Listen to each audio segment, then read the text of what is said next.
नमस्कार दोस्तों। 4 जून 2024 भारत के लोकतंत्र का सबसे बड़ा दिन। दरअसल भारत में हुए लोकसभा चुनाव के जो नतीजे हैं वो 4 जून को जो है वो घोषित किए गए। भारत में 543 सीट्स पर जो है वो लोकसभा चुनाव किए जाते हैं और मिनिमम 272 सीट्स जो है वो लाने वाली पार्टी या गठबंधन अपनी सरकार बना लेता है। मिनिमम 272 सीट्स जो है वो आपको लानी पड़ती है अगर आप अपनी सरकार बनाना चाहें तो। मैक्सिमम आप जितनी मर्जी ले आओ। वैसा ही दोस्तों इस बार भी कुछ देखने को मिला, लेकिन इस बार का इलेक्शन रिजल्ट आने के बाद फूल वाले भी खुश थे, हाथ वाले भी खुश थे, साइकिल वाले भी खुश थे और झाड़ू वाले भी खुश थे। दोस्तों 543 सीट्स पर जो चुनाव हुए उनको 7 फेज में जो है वो करवाया गया, जिसके रिजल्ट 4 जून 2024 को जो है वो घोषित किए गए। तो चलिए जानते हैं कि इस बार लोकसभा चुनाव के जो नतीजे हैं उनमें किस पार्टी और किस गठबंधन को कितनी सीट्स मिली। तो सबसे पहले अगर मैं बात करूं भारतीय जनता पार्टी, तो भारतीय जनता पार्टी को जो है वो 240 सीट्स मिली, जो कि मेजोरिटी से 32 सीट्स कम है। यानी कि आपको, अगर आप अपनी बिना गठबंधन के सरकार बनाना चाहते हैं तो आपको 272 सीट्स जो है वो लानी पड़ेगी, लेकिन भारतीय जनता पार्टी को 240 सीट्स ही जो है वो इस बार इलेक्शन में मिली। यानी कि पिछली बार से 63 सीट्स कम। पिछली बार यानी 2019 की अगर मैं बात करूं तो भारतीय जनता पार्टी को 303 सीट्स मिली थी, लेकिन 2024 में ये सीट घटकर 240 ही रह गई।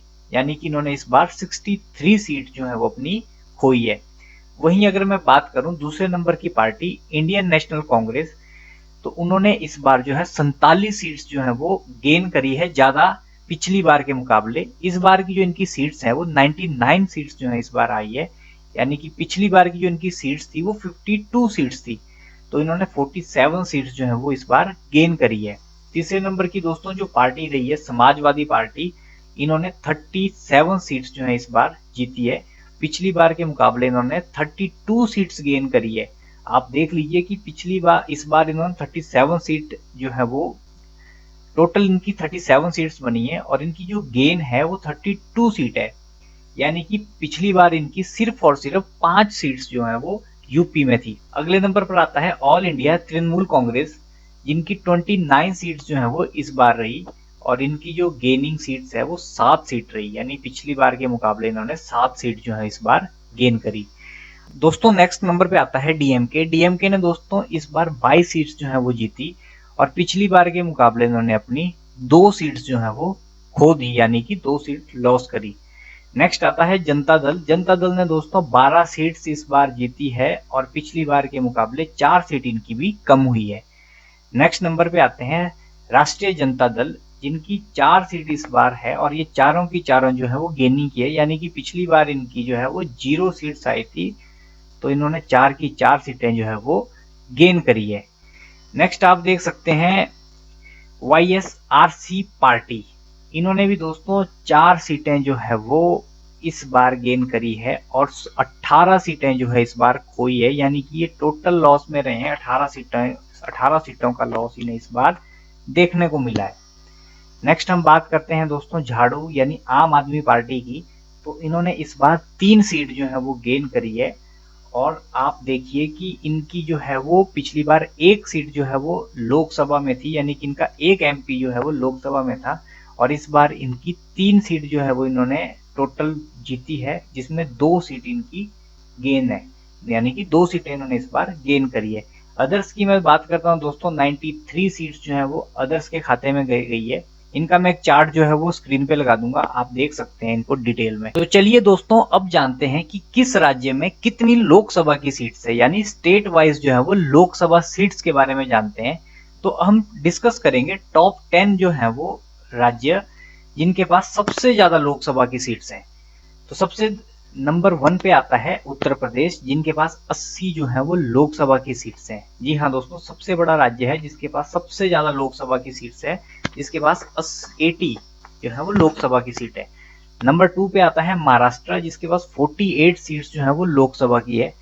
3 की बात करूं तो वेस्ट बंगाल, जिनके पास 42 लोकसभा की सीट्स है। बिहार के पास 40 सीट्स है। तमिलनाडु के पास 39 सीट है।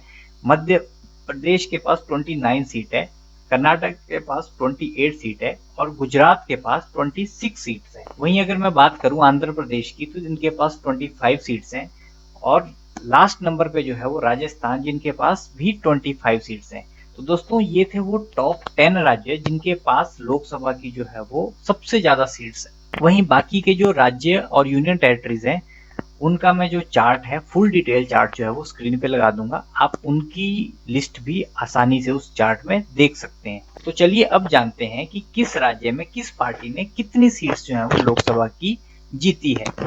तो सबसे पहले अगर मैं बात करूं उत्तर प्रदेश, जो कि सबसे बड़ा राज्य है लोकसभा की दृष्टि से, तो वहां पे दोस्तों समाजवादी पार्टी का जो है वो पूरा दबदबा रहा, जिन्होंने 37 सीट्स जो है वो लोकसभा की जीती है और 37 सीट्स जीतने के साथ साथ वो टॉप 1 पे रही है। नंबर 2 की अगर मैं बात करूं तो वो बीजेपी है, जो 33 सीट्स के साथ नंबर 2 पे है। फिर कांग्रेस 6 सीटें, बीएसपी को दोस्तों इस बार कोई सीट नहीं आई है। और अदर्स की बात करूं तो उनके पास 4 सीटें अवेलेबल है। वहीं दोस्तों नंबर 2 पे वेस्ट बंगाल, जहां पे सबसे ज्यादा दबदबा रहा टीएमसी का, जिन्होंने 29 सीट्स ली। जी हाँ, 42 सीट्स वाला ये राज्य है, जिसमें टीएमसी की 29 सीट्स रही, बीजेपी की 12, कांग्रेस की 1, सीपीएम की 0 और अदर्स की भी इसमें 0 रही। दोस्तों नंबर 3 पे महाराष्ट्र आता है, जिनके पास 48 सीट्स हैं। वहां पे जो है वो कांग्रेस जो है वो 13 सीट्स के साथ नंबर 1 पे है और बीजेपी की वहां पे 9 सीटें हैं। एसएस यूबीटी की बात करूं तो उनकी भी 9, एनसीपी एसपी की 8 और एसएस की 7 सीटें हैं। चौथे नंबर पे बिहार में बीजेपी की 12 सीट्स, जेडीयू की 12, आरजेडी की 4, कांग्रेस की 3 और अदर्स की 9। तमिलनाडु की दोस्तों बात करूं तो वहां डीएमके की 22 सीट्स, एआईए डीएमके की 0, बीजेपी की 0, एनटीके की 0 और अदर्स की 17 सीट रही। तो दोस्तों बाकियों की जो सीट वाइज रिजल्ट है, उनका भी मैं एक चार्ट जो है वो डिस्प्ले करूंगा। आप हर स्टेट का रिजल्ट जो है उस चार्ट में डेप्थ के साथ देख सकते हैं। वहीं दोस्तों इस बार के नतीजों से ये तो क्लियर हो गया था कि कोई भी पार्टी अपनी इंडिविजुअल सरकार नहीं बना सकती। उसे सरकार बनाने के लिए गठबंधन की जरूरत पड़ेगी और मेजोरिटी के सबसे करीब थी बीजेपी, जो सिर्फ मेजोरिटी से 32 सीट्स कम थी और बीजेपी ने एनडीए से गठबंधन करके अपनी सरकार बना दी। एनडीए को इस बार 293 सीट्स मिली, जिसमें 240 सीट्स जो है वो बीजेपी की थी। वहीं इंडिया अलायंस को 234 सीट्स मिली, जिसमें 99 सीट्स जो है वो कांग्रेस की थी। बीजेपी के लिए एनडीए में दो मुख्य हीरो रहे बिहार के सीएम नीतीश कुमार और एन चंद्रबाबू नायडू। बीजेपी ने इन सभी के साथ मिलकर एनडीए में अपनी सरकार बनाई। प्रधानमंत्री नरेंद्र मोदी तीसरी बार पीएम पद की शपथ ली। दोस्तों पंडित जवाहरलाल नेहरू के बाद प्रधानमंत्री नरेंद्र मोदी दूसरे ऐसे पीएम बने जो लगातार तीसरी बार पीएम पद का कार्यभार संभाल रहे हैं। वहीं भारत में 10 साल के बाद ये एक ऐसा मौका आया जब बीजेपी को किसी पार्टी के साथ मिलकर गठबंधन की सरकार बनानी पड़ रही है। दोस्तों आप इस बार के लोकसभा चुनाव के नतीजों से कितने खुश हैं, हमें कमेंट बॉक्स में जरूर लिखें। और नेक्स्ट वीडियोस जो है वो कैबिनेट मिनिस्टर्स, जो नए हमारे मिनिस्टर्स बने और मिनिस्ट्री जो है उसके ऊपर आने वाली है, इसलिए आप प्लीज इस वीडियो को प्यार दें, लाइक शेयर एंड सब्सक्राइब जरूर करें और चैनल के साथ जरूर बने रहें। धन्यवाद। जय हिंद, जय भारत।